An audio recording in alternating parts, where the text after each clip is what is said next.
चलिए आज हम क्या शुरू करेंगे, बेसिक टर्मिनोलॉजी, है ना। अकाउंट का बेसिक पढ़ लिया। अब हम अकाउंट का बेसिक जब तक हमने पढ़ा तो क्या पाया कि अकाउंट क्या है, अकाउंट का मतलब क्या है, उसको मेन डिफाइन करना है ऑब्जेक्टिव से, है ना, कि इसका ऑब्जेक्टिव क्या है, क्यों कर रहे हो अकाउंटिंग, बराबर है, क्यों कर रहे हो अकाउंटिंग। बहुत बढ़िया लग रहा है। क्यों कर रहे हो अकाउंटिंग, ताकि प्रॉफिट और लॉस मालूम पड़ सके। दूसरा फाइनेंशियल पोजीशन, मतलब एसेट्स और लायबिलिटी मालूम पड़ सके, बराबर है। उसके बाद ये यूं करना है ऐसा। चलो तो अब हम बेसिक टर्मिनोलॉजी में आते हैं। हमको इस चैप्टर में क्या क्या पढ़ना है देखते हैं। इंट्रोडक्शन सही दिख रहा है।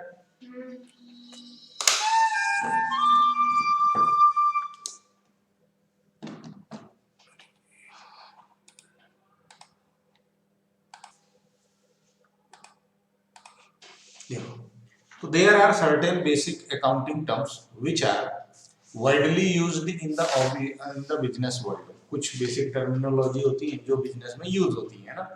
Before recording the transactions in the books it is necessary to understand this. देखो अकाउंट का जब तुमने डेफिनेशन पढ़ा तो उसमें क्या था, आइडेंटिफाई, मेजरिंग, रिकॉर्डिंग।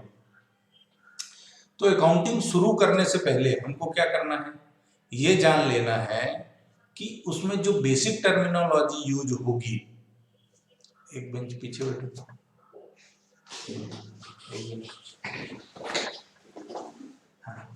बैग रखे रहे। तो उसमें जो बेसिक टर्मिनोलॉजी यूज होनी है, उन बेसिक टर्मिनोलॉजी को हम समझ लेते हैं, ठीक है, बराबर। आवाज क्लियर आ रही है। अब बिजनेस ट्रांजैक्शन क्या है ये समझो। बिजनेस ट्रांजैक्शन का मतलब क्या है, business transaction is an economic activity of the business which changes it's financial position.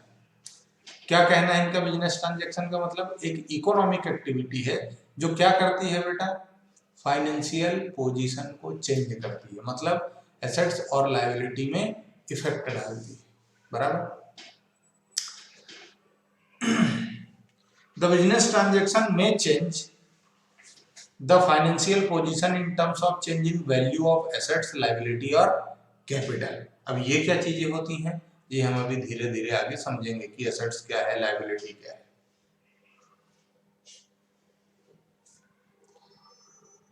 देखो, some examples of business transaction, कुछ एग्जांपल्स हैं बिजनेस ट्रांजैक्शन के, और वो क्या है। Introduction, introduction of capital by the owner in the business.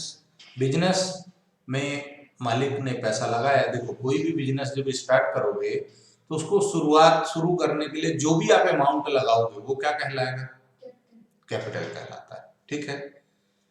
तो उसके बाद withdrawal of cash from business by owner for personal use. ये जितने भी लिखे हुए हैं ये सब क्या है, बिजनेस में आप कैपिटल लेके आए, आपने बिजनेस से कैपिटल में से थोड़ा सा विड्रॉ कर लिया, भाई घर भी तो चलाना है ना। उसके बाद आपने गुड्स परचेस किया, एसेट्स परचेस किया। अब चाहे कैश में किया हो चाहे क्रेडिट में। कैश का मतलब है नगद, एक हाथ से पैसा दिया, दूसरे हाथ से गुड्स ले लिया।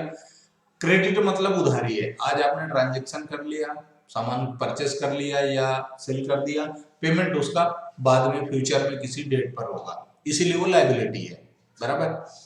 पेमेंट मेड टू सप्लायर, आपने जिससे परचेस किया था पहले क्रेडिट में, उधारी में, आपने उसको बाद में पेमेंट कर दिया।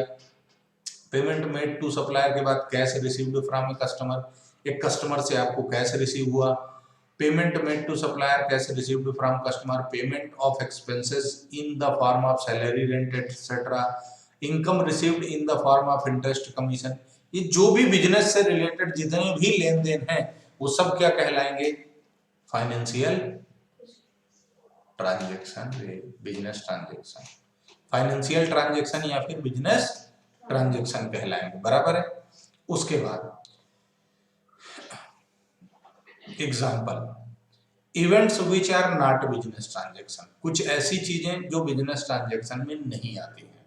क्या है?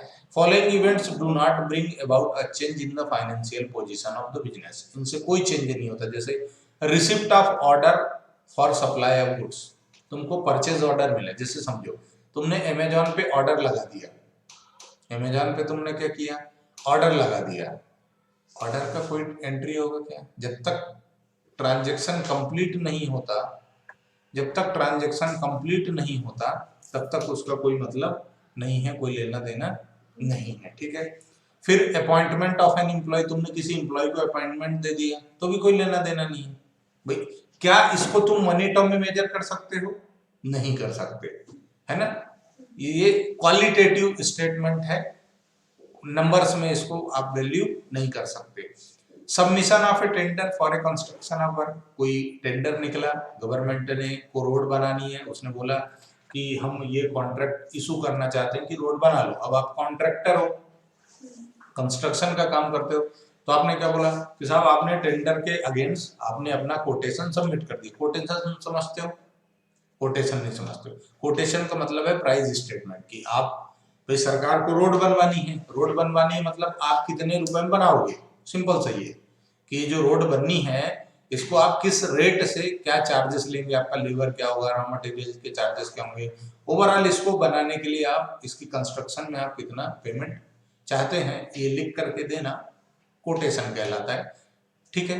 टेंडर मतलब गवर्नमेंट ने जब ये जारी किया, नोटिफिकेशन, एक ऑर्डर जारी किया कि हमको ये रोड बनानी है, जो भी बनाना चाहता है वो अपने अपने कोटेशन दे दे। जो जो रोड बनाना चाहता है वो क्या करे, अपने अपने quotation they they.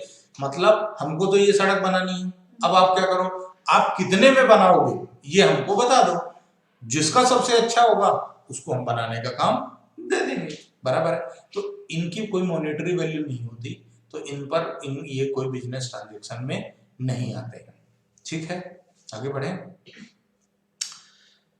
Characteristics or features of business transaction, एक बिजनेस ट्रांजेक्शन का कैरेक्टर क्या है? तो क्या है, it brings about a change in the financial position of the firm. बहुत अच्छे से ध्यान रखना क्या कि फाइनेंशियल ट्रांजेक्शन क्या करता है, फाइनेंशियल ट्रांजेक्शन क्या करता है, फाइनेंशियल पोजीशन को चेंज करता है। फाइनेंशियल पोजीशन मतलब जब भी फाइनेंशियल पोजीशन बोला जाएगा तो उसका मतलब क्या होगा, एसेट्स और लायबिलिटी और कैपिटल्स। ठीक है, ये होते क्या हैं ये आगे हम समझेंगे। The change in financial position must be capable of being expressed in terms of money। क्या कहता है ये कि जो ट्रांजेक्शन हो रहा है ना, फाइनेंशियल पोजीशन को चेंज करना चाहिए, तो ही वो क्या कहलाएगा, बिजनेस ट्रांजेक्शन, है ना। For example, strike in a firm may lead to considerable financial loss to the business. Strike, हड़ताल, हड़ताल समझते हो, हड़ताल हो गई, कर्मचारियों ने, आपके एम्प्लॉयज ने कर दी, इससे होगा आपको लॉस होगा क्योंकि आपका प्रोडक्शन रुक जाएगा। However such loss can not be measured in terms of money, लेकिन तुम इसको मनी टर्म में मेजर नहीं कर सकते कितना लॉस होगा। So it will not be A business transaction, यानी हड़ताल हो गई तो कोई बिजनेस ट्रांजेक्शन नहीं है, उसकी हम काउंटिंग नहीं करेंगे। ठीक है। It involves exchange of goods और सर्विसेज फॉर मनी कंसिडरेशन, यानी जो बिजनेस ट्रांजेक्शन होता है वो क्या करता है, गुड्स और सर्विसेज का एक्सचेंज, गुड्स और सर्विसेज का एक्सचेंज करता है मनी कंसिडरेशन में। A transaction have two aspects, a debit and credit of equal amount. Business transaction में क्या होगा, डेबिट और क्रेडिट होगा, और ये क्या होगा, इक्वल अमाउंट से डेबिट और क्रेडिट होगा। डेबिट और क्रेडिट क्या होता है, तो सिंपल अभी के लिए बस इतना समझ लो कि जैसे तुम्हारा वो होता है, क्या बोलते हैं,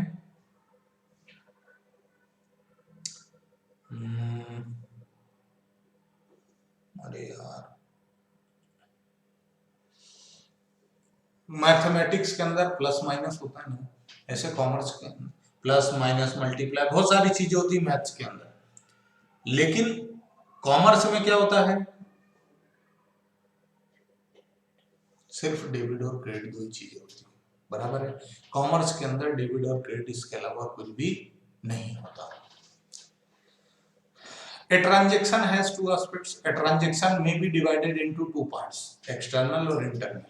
external मतलब जो beyond the boundary of business, आपके बिजनेस बाउंड्री से बाहर होगा, यानी इंटरनल जो मैनेजमेंट है उसके बाहर जो भी ट्रांजेक्शन होंगे, जैसे क्या, बैंक में पैसे जमा करना, बैंक से लोन लेना, बाहर से गुड्स खरीदना, परचेस करना, सेल करना, ये सब क्या है, एक्सटर्नल है। इंटरनल मतलब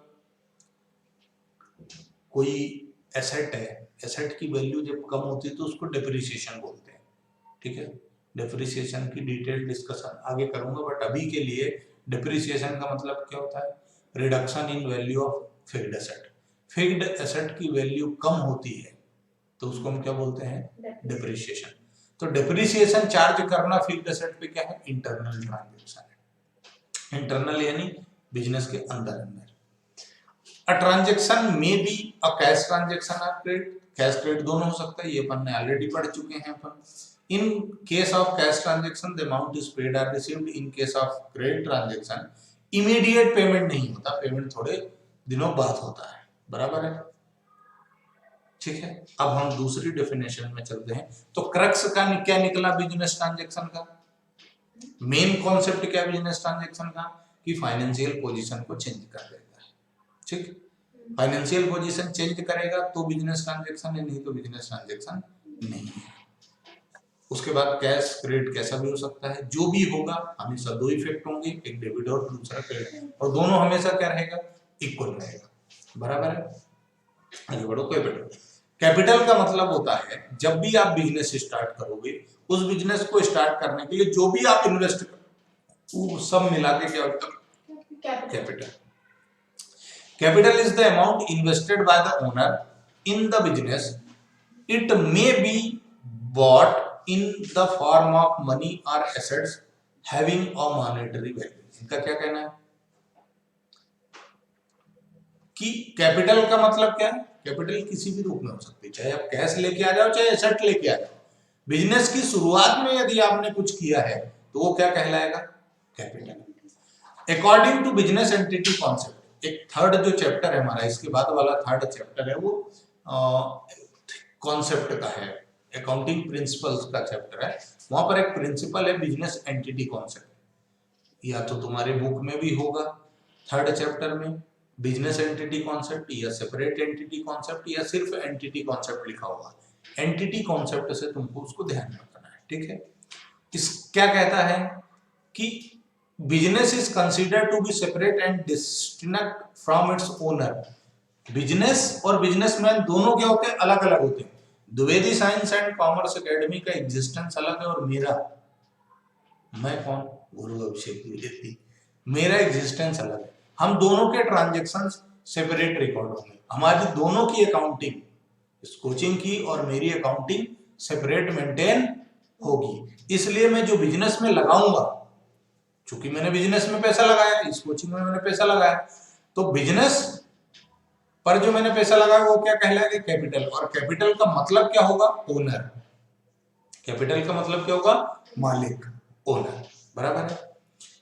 पूरे के पूरे अकाउंटिंग में कहीं पर भी हम ओनर को नहीं लिखते हैं, और ओनर इंडिकेशन किससे होता है, कैपिटल से, ठीक है। चलें बच्चों आगे आगे बढ़े। तो देखो बेटा, अब कैपिटल का मतलब क्लियर है कि कोई दिक्कत है कैपिटल में, नहीं है, आगे बढ़ो। तो देखो, capital increases with the addition और fresh capital and the amount of profit. Capital increase कब होती है, जब आप और कैपिटल लगा दोगे अपने बिजनेस में, या फिर आप क्या करोगे, जो आपने प्रॉफिट अर्न किया है, जो आपने प्रॉफिट अर्न किया है उससे भी आपकी कैपिटल क्या होगी, बढ़ेगी। क्योंकि देखो, बिजनेस में जब प्रॉफिट होगा तो वो है किसका, मालिक का। चाहे तो मालिक लगा दे, चाहे तो बिजनेस में इन्वेस्ट कर दे, चाहे तो वो बिजनेस से निकाल ले, है ना, या तो बिजनेस में लगा दे। यदि लगा रहा तो क्या होगा, कैपिटल बढ़ जाएगी, बराबर।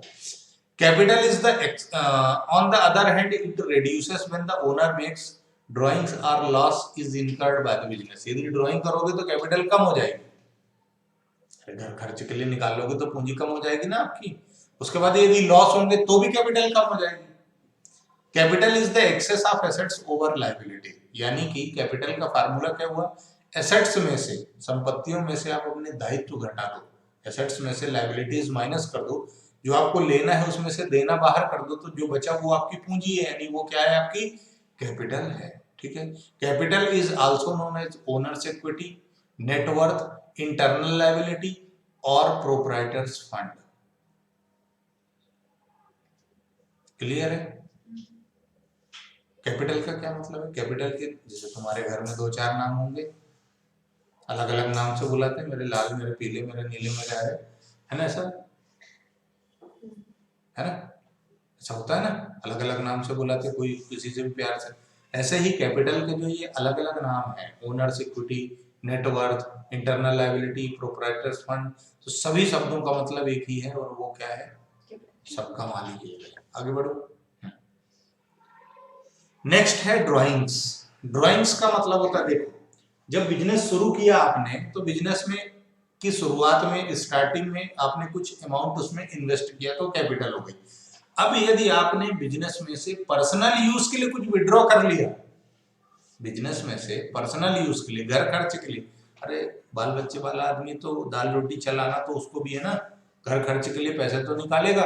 अच्छा, वो कैश भी विड्रॉ कर सकता है, गुड्स भी विड्रॉ कर सकता है। मान लो किराने की दुकान है, खाना तो वो भी वही बनाएगा, तेल मसाला तो वो भी वहीं से ले जाएगा, तो दुकान से यदि दुकानदार अपने घर ले गया तेल मसाले या फिर दाल चावल आटा, तो वो क्या कहलाएगा, गुड्स की ड्राइंग, ड्राइंग ऑफ गुड्स। लेकिन चाहे कहने का मतलब ये है कि ड्राइंग कैश में भी हो सकती है, बिजली का बिल भर दिया उसने तो घर का, कैश में ड्राइंग हो गई, बराबर है। लेकिन यदि कोई आइटम ले गया तो वो भी ड्राइंग हो सकती है, यानी ड्राइंग दो तरीके से हो सकती है, कैश में भी हो सकती है और गुड्स में भी हो सकती है। आप यूं कह सकते हो कि ड्राइंग दो तरीके से हो सकती है, कैश और काइंड, KIND, काइंड, दोनों तरीके से ड्राइंग हो सकती है। ठीक है, आगे बढ़ो, कोई दिक्कत यहां तक? Drawing reduces the investment or capital. Drawing also include any personal expense of the owner paid by the business. For example अभी मैंने बोला बिजली का बिल, घर का बिजली का बिल तुमने बिजनेस से भर दिया, ड्राइंग है। तुमने अपना लाइफ इंश्योरेंस बिजनेस से भर दिया, ड्राइंग है। ठीक है, प्रॉपर्टी टैक्स भर दिया, कचरे की गाड़ी आती कचरा लेने, उसका बिल भर दिया तुमने बिजनेस से, घर का, बिजनेस का नहीं, बिजनेस का भरोगे तो बिजनेस ट्रांजेक्शन है, लेकिन जो घर का काम निपटा रहे हो तुम दुकान में बैठे बैठे, वो क्या है, ड्राइंग है।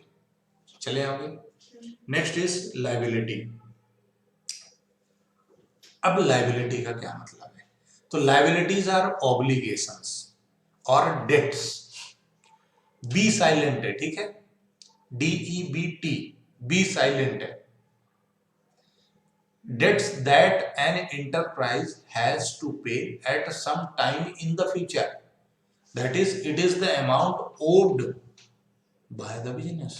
क्या कहना है इनका, कि आपका कोई ऐसा ऑब्लिगेशन यानी दायित्व या डेट उधारी, that an enterprise has to pay, उसको पेमेंट करना पड़ेगा, at some time in the future, भविष्य में। आज आपने कोई ऐसा कांड कर दिया, आज आपने कोई ऐसा काम कर दिया जिसकी वजह से आपको फ्यूचर की किसी डेट में पेमेंट करना पड़ेगा, तो क्या कहलाएगा, लायबिलिटी। तुमने आज पढ़ लिया, कल फीस भरोगे स्कूल की, क्या है ये, लायबिलिटी। तुमने आज मोबाइल से बात कर ली, कल उसका मोबाइल का बिल भरोगे, क्या है ये, लायबिलिटी। तुमने आज कचरा फेंक दिया और उस कचरे गाड़ी वाले का जो 100 रुपया 200 रुपया महीना लेती है सरकार, नगर निगम, वो तुम साल भर बाद दे रहे हो, लायबिलिटी। आज मजे ले लिए, पेमेंट कल करोगे, लायबिलिटी। ठीक है, बराबर है ना। अच्छा सर, मजे बाद में लिए पर पेमेंट पहले कर दिया तो एसेट है, सीधी सीधी। ठीक है, आगे बढ़ो, कोई दिक्कत? The amount payable to the owner is termed as internal liability or owner's equity। देखो ऊपर भी पढ़ा था तुमने, कैपिटल का दूसरा नाम क्या, ओनर्स इक्विटी या इंटरनल लायबिलिटी। बिजनेस ने में पैसा लगा दिया मालिक ने। अब बिजनेस की ये लायबिलिटी है कि आज तो तुमने मालिक से पैसा ले लिया, कल तुमको ये पैसा मालिक को रिटर्न भी करना पड़ेगा। बिजनेस एंटिटी कॉन्सेप्ट, दोनों सेपरेट ट्रीट होंगे, दोनों अलग अलग माने जाएंगे, बराबर है। The amount payable to the outsider is termed as external liability, for example creditors, borrowings etcetera. देखो दो तरह की लायबिलिटी होती है, एक इंटरनल और दूसरी एक्सटर्नल। एक अंदर वाली यानी बिजनेस के अंदर, और दूसरी एक्सटर्नल यानी बिजनेस से बाहर, ठीक है।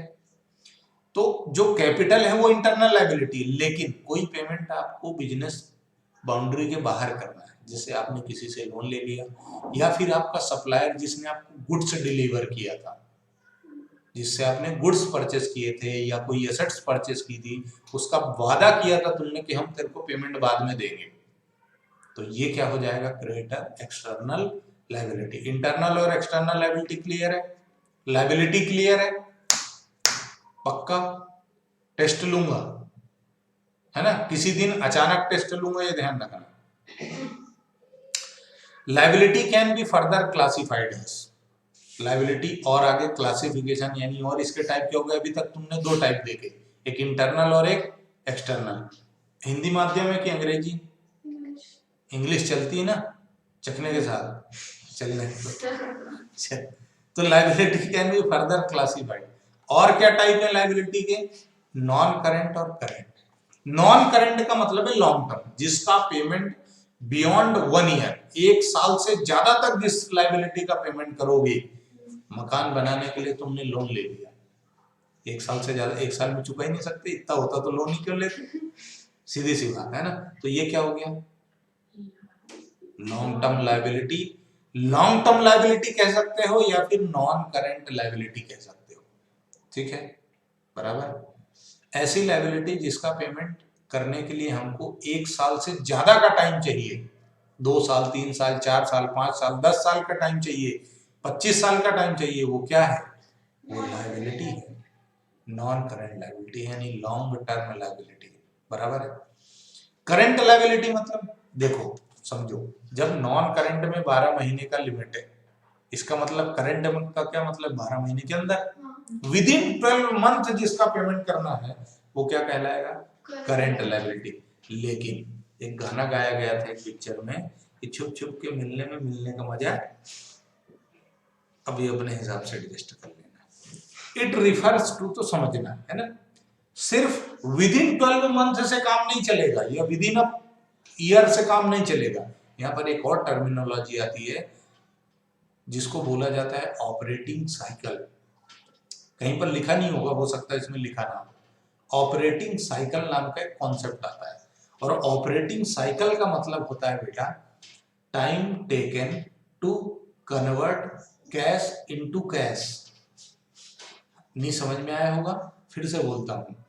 ऑपरेटिंग साइकिल का मतलब होता है time taken to convert cash into cash. लिख लिया करो, time taken to convert cash into cash. Cash को कैश में बदलने के लिए जो टाइम लगा है वो क्या कहलाता है, एक बार फिर से, कैश को कैश में कन्वर्ट करने में जितना टाइम लगा है वो क्या कहलाता है, ऑपरेटिंग साइकिल। अच्छा सर ये समझ में तो नहीं आया, कैश को कैश में बदलना है, पागल हो गए क्या? तो देखो बेटा पगलाए नहीं है, फिर से समझाते हैं, है ना। आपके पास कैश है, उस कैश से आपने क्या किया, रॉ मटेरियल लिया, उस रॉ मटेरियल में आपने प्रोसेस की, प्रोसेस करके आपने उससे क्या बनाया, फिनिश्ड गुड। फिर उस फिनिश्ड गुड को क्या करोगे, सेल करोगे, तो क्या बनेगा, किसी से पैसा लेना रहेगा, फिर उससे आप पैसा लोगे, तो कैश से कैश में कन्वर्ट हो गया ना। इसको पूरा करने में जितना समय लगा वो है आपका ऑपरेटिंग साइकिल, बराबर। अब समझो, ऑपरेटिंग साइकिल यदि 12 मंथ का से ऊपर का है, ऑपरेटिंग साइकिल यदि 12 मंथ से ऊपर का है, यानी आपके प्रोडक्शन प्रोसेस में इतना टाइम लग जाता है कि आपका ऑपरेटिंग साइकिल 14 महीने का है, 15 महीने का है, आप कैश को कैश में कन्वर्ट करने में आपको 15 महीने लगते हैं, 15 मंथ, तो अब आपके लिए मैक्सिमम लिमिट है 12 मंथ, यानी वो पेमेंट जो आपको 12 महीने के अंदर करने हैं वो क्या कहलाएंगे, करंट लायबिलिटी, और जो बियॉन्ड 12 मंथ जाएंगे 12 मंथ वो क्या हो जाएंगे, नॉन करंट। ठीक है, बराबर। उसके बाद यदि अदरवाइज करंट और नॉन करंट का क्लासिफिकेशन आपको कैसे करना है, ऑपरेटिंग साइकिल के बेसिस में।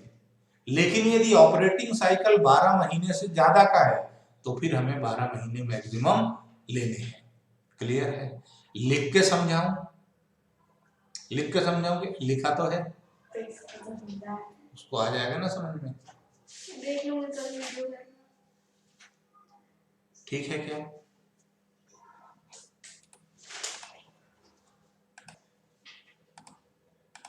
तो हम ऑपरेटिंग साइकिल लिख कर समझते हैं, लिख कर समझते हैं, समझते हैं लिख कर। Oh my God.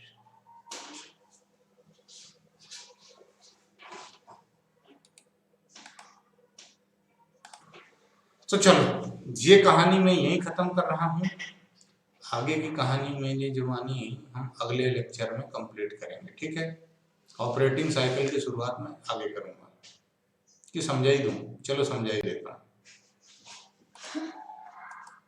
देखो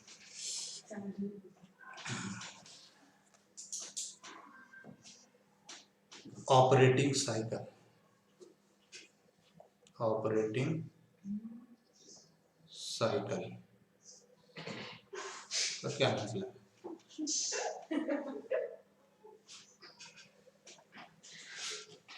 ऑपरेटिंग साइकिल का मतलब ये है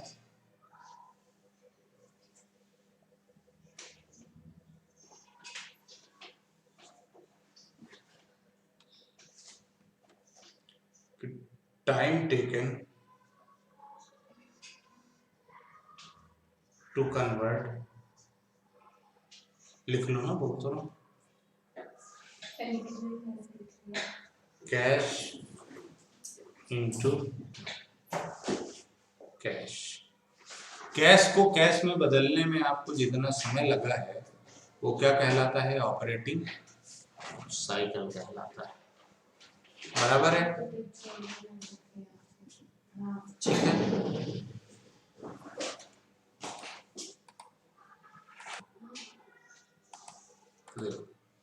तो time taken to convert cash into cash क्या कहलाता है, कैश को कैश में बदलना ही ऑपरेटिंग साइकिल है। अब कैसे, तो आप सबसे पहले क्या करोगे, रॉ मटेरियल, आपके पास कैश है, आपके पास क्या है, कैश है। इस कैश से आप क्या करोगे, रॉ मटेरियल खरीदोगे। कुछ टाइम तो लगेगा रॉ मटेरियल खरीदने में, फिर रॉ मटेरियल को खरीद के आप क्या करोगे, प्रोसेस करोगे। प्रोसेस करोगे उसको बोलोगे WIP, work in progress. Work in progress करने से आपका क्या बनेगा, फिनिश्ड गुड, फिनिश्ड गुड। ठीक है, फिनिश्ड गुड को हम बोलते हैं FG, फिनिश्ड गुड को हम क्या बोलते हैं, FG। अब आपने फिनिश्ड गुड को फिर क्या करोगे, सेल, और सेल करने से क्या बनेगा, डेटर। फिर बाद में आप क्या करोगे, इस डेटर से रिसीव, उस डेटर से क्या करोगे, आप रिसीव करोगे, और जब रिसीव करोगे तो वो आपका कैश वापस क्या हो गया, कैश। मान लो कि आपके पास कैश थी, ठीक है, उस कैश से रॉ मटेरियल खरीदने में आपने लगा दिए 15 दिन, ठीक है। वर्क इन प्रोग्रेस उसको बनाने में लगा दिए आपने, मान लीजिए कि 2.5 मंथ, ठीक है। उसके बाद फिनिश्ड गुड आपने स्टोर रखा 15 दिन के लिए, ठीक है। अच्छा, 2.5 मंथ, 2.5 मंथ को बोलोगे तो कितना होएगा, 60 और 75, 75 डेज, है ना। बराबर है। उसके बाद आपने डेटर को भेज दिया और डेटर को आपने क्या बोला, अरे यार भैया अपनी दुकान है यार, तुम तो पेमेंट आराम से दे देना, क्या टेंशन मत लो, है ना। और डेटर ने भी बोला, भावुक हो गया, वो बात उसके फेफड़े तक गई। अरे सही कह रहे हो यार भैया, यार भागेंगे थोड़ी यार, इतना लेके भागना होगा तो बड़ा अमाउंट लेके भागेंगे, 1000-2000 का लेके क्या भागना है यार। भावुक हो गया आदमी।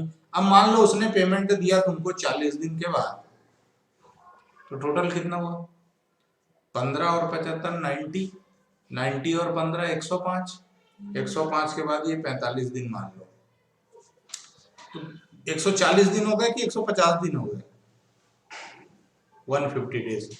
अब 150 डेज के अंदर जो भी पेमेंट हो जाएगा वो सब क्या है, करंट लायबिलिटी, और इसके बाहर गया तो वो क्या है, नॉन करंट लायबिलिटी। क्लियर है। लेकिन सर यदि इसमें 15 महीने लगते तो ये क्या हो जाता, मैक्सिमम फिर तुम कितना ले सकते थे, 12 महीने, 12 month operating cycle. Is that clear? Yes. समझ में आया? आगे बढ़ जाऊं?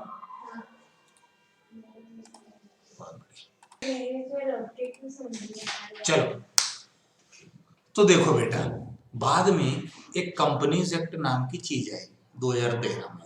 उसने ये ऑपरेटिंग साइकिल जो हमने अभी समझा, तो ये ऑपरेटिंग साइकिल का कॉन्सेप्ट कौन लेके आया, कंपनीज एक्ट 2013। जितनी भी कंपनियां भारत देश में चल रही हैं उनके लिए रूल रेगुलेशन नियम कायदे कानून जो बनाता है वो कौन सा एक्ट बनाता है, कंपनीज एक्ट 2013। तो सरकार ने कह दिया कि as per schedule number 3, companies act में बहुत सारे सेक्शंस हैं, धाराएं हैं, और उसके बाद उसमें कुछ शेड्यूल्स हैं, 5-6 शेड्यूल हैं। उसमें से शेड्यूल नंबर 3 ये कहता है कि of the companies act 2013 liability is classified as, उसके हिसाब से लायबिलिटी आप दो ही तरीके से क्लासिफाई करते हो। ऊपर हमने क्या पढ़ा था कि लायबिलिटी दो तरह की होती है, इंटरनल और एक्सटर्नल। फिर हमने पढ़ा फर्दर क्लासिफिकेशन, नॉन करंट और करंट। लेकिन कंपनीज एक्ट के हिसाब से क्या कहती है कि लायबिलिटी सिर्फ दो ही टाइप की होती है, कौन सी, करंट और नॉन करंट।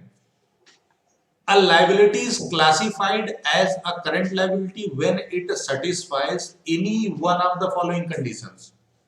क्या कह रहे हैं कि नीचे लिखी हुई किसी भी कंडीशन को सेटिस्फाई कर दिया तो क्या है, करंट लायबिलिटी। अच्छा सर, मतलब वो बिजली का तार फंसा दिया हमने अंदर तो करंट लायबिलिटी हो गई। करंट मतलब जिसका टाइम कम है, ठीक है, 2-4 महीने में पेमेंट जिसका देना है। It is expected to be settled in company's normal operating cycle.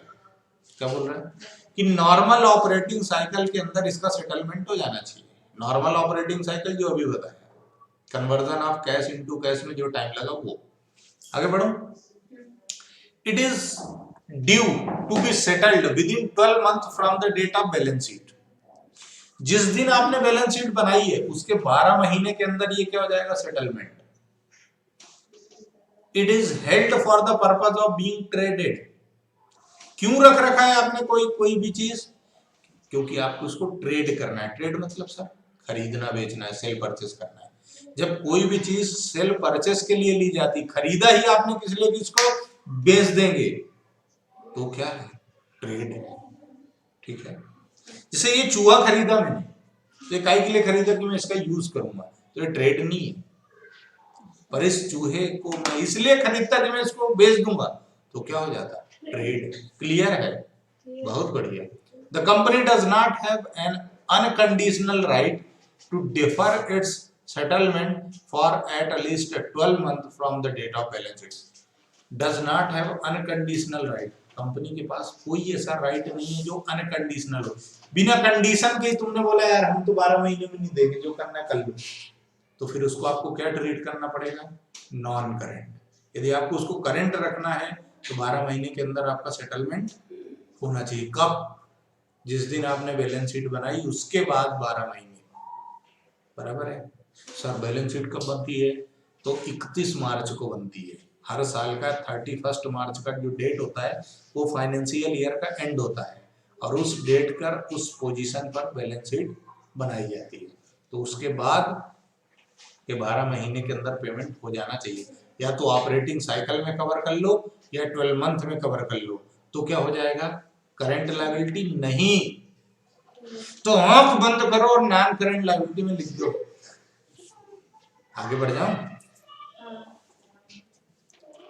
Time से जो पहले स्टूडेंट आएगा उस पर भी फाइन लगाया जाएगा। एसेट्स,